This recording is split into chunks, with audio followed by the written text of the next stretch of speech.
Losers की list भी जरा ले आइए, वहां पर कोई ऐसा स्टॉक जहां पर हमें गिरावट देखने को मिल रही है। कुछ सरप्राइजिंग वो हिंडाल्को में कल भी हमें गिरावट देखने को मिली थी, 3.34% की डाउनसाइड आज देखने को मिल रही है।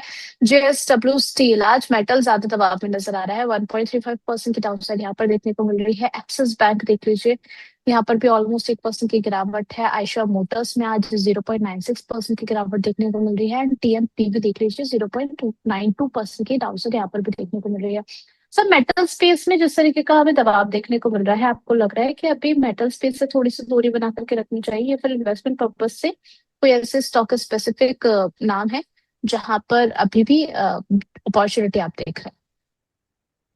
वेदांता हमने लास्ट सेशन में डिस्कस किया था मैम। वेदांता और जेएसडब्ल्यू स्टील दोनों में ही थोड़ा सा खरीदारी का मौका बनता है यहाँ पे। निफ्टी मेटल्स अगर ओवरऑल में से मेटल सेक्टर की बात करूँ तो एक दो सेशंस में माइनर करेक्शन देखने को मिल सकता है, लेकिन वो करेक्शन गिरावट के लिए नहीं बल्कि फ्रेश एंट्री के लिए यूटिलाइज किया जाना चाहिए।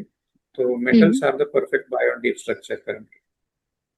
ओके, नेक्स्ट यहाँ पर आयशा मोटर्स में सर जो हमें गिरावट देखने को मिल रही है, वहां पर क्या जो है स्ट्रेटेजी होनी चाहिए? आयशर मोटर्स में भले ही हमें गिरावट आज के लिए देखने को मिल रही है, लेकिन फिलहाल स्टॉक ने एक फ्रेश ब्रेकआउट दिया हुआ है।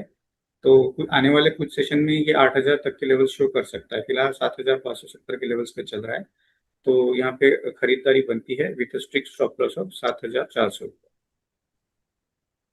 चलिए ठीक है, यहाँ पर अब बढ़ चलते हैं दर्शकों के कुछ सवालों की तरफ। अतुल चौधरी जी पूछ रहे हैं कि दानुका एग्रोटेक के 200 शेयर एट द प्राइस 1180, और कह रहे हैं कि अब नहीं चलेगा, तो ये कभी नहीं चलेगा क्या? तो होल्ड करना है या एग्जिट करना है, क्या व्यू रहेगा आपका? धानुका एग्रो पे मैम हमने लास्ट सेशन में भी सवाल लिया था। मुझे लगता है कि इसको होल्ड करने में अगर पुराना इनका होल्डिंग है, इनका एंट्री प्राइस दिया है मैम इन्होंने। हाँ जी सर, इन्होंने 1180 पर जो है वो बाय किया हुआ है, 200 शेयर से। 1180 के लेवल्स के लिए इन्हें थोड़े कुछ सेशंस वेट करना पड़ेगा, लेकिन जब भी वो लेवल्स मिले वहां पे एक बार एग्जिट करना पड़ेगा, क्योंकि इसका एक्चुअल मोमेंटम शुरू होता है 1300 के लेवल से ऊपर। अच्छा, कल तो इन्होंने स्ट्रिक्ट सर, स्टॉप लॉस रखना चाहिए 108460 पे। जी बोलिए। चलिए ठीक है सर, कल इनका एक सवाल आया था तिरुपति यूनिवर्स को लेकर के।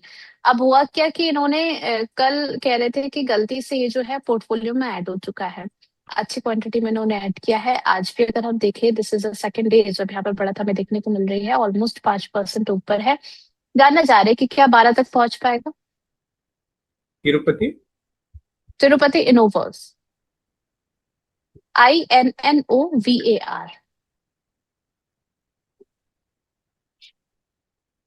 टिपिकली सर्किट वाला स्टॉक है मैम।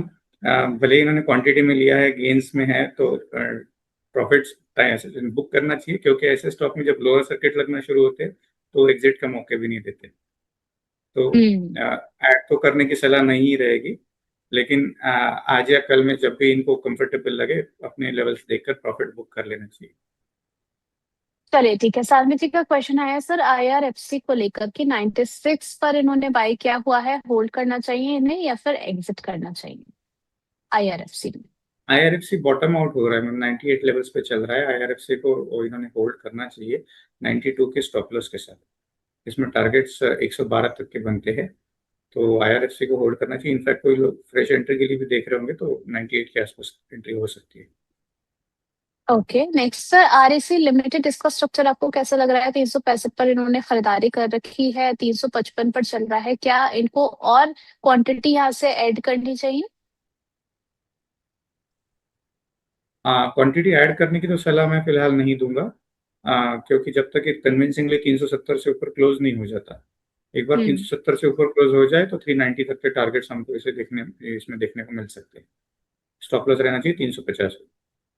चलिए, नेक्स्ट सर यहाँ पर मैनप्रो इंडस्ट्रीज को लेकर के क्वेश्चन आया है, 64 पर चल रहा है और आज भी 3.5% की गिरावट यहाँ पर देखने को मिल रही है। इनका क्वेश्चन है कि 75 पर इन्होंने बाय किया था, अब आगे इनको क्या करना चाहिए सर? होल्ड करके काम चल सकता है? स्टॉक का नाम रिपीट करेंगे। Sir Manpro industries.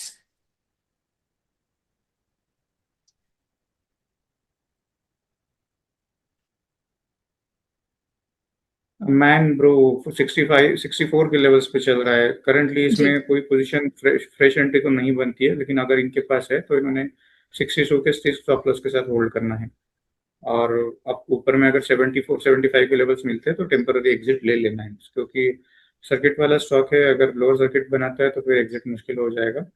So 62 will be the strict stop loss and exit will be 74। Okay, next sir यहाँ पर क्वेश्चन आया है जेएसडब्ल्यू इंफ्रा को लेकर के, एवरेज करना चाह रहे हैं ये, तो क्या लेवल्स पे किया जा सकता है? 293 के लेवल पर कामकाज कर रहा है 0.36% की डाउन साइड के साथ में। इन्होंने अपनी बाइंग प्राइस यहाँ पर मेंशन करी है 258 की।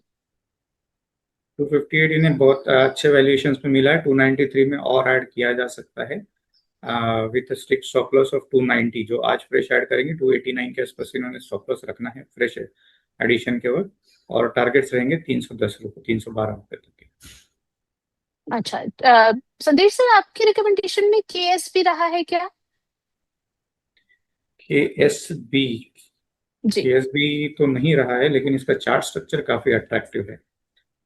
जी, 685 के लेवल्स पे चल रहा है, और एट ये सिक्सटी फाइव 865 चल रहा है, 890 के लेवल से शो कर सकता है।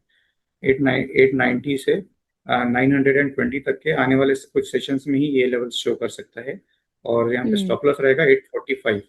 काफी attractive and healthy chart structure है, इसमें एंट्री की जा सकती है। चलिए ठीक है। नेक्स्ट सर यहाँ पर क्वेश्चन आया है आदित्य बिरला कैपिटल को लेकर के, बाइंग किया है इन्होंने 365 पर।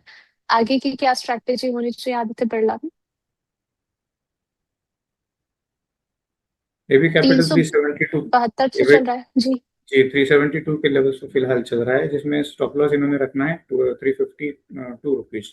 352 के स्टॉप लॉस के साथ अगर ये होल्ड करते हैं तो 395 तक के लेवल्स इसमें देखने को मिल सकते हैं।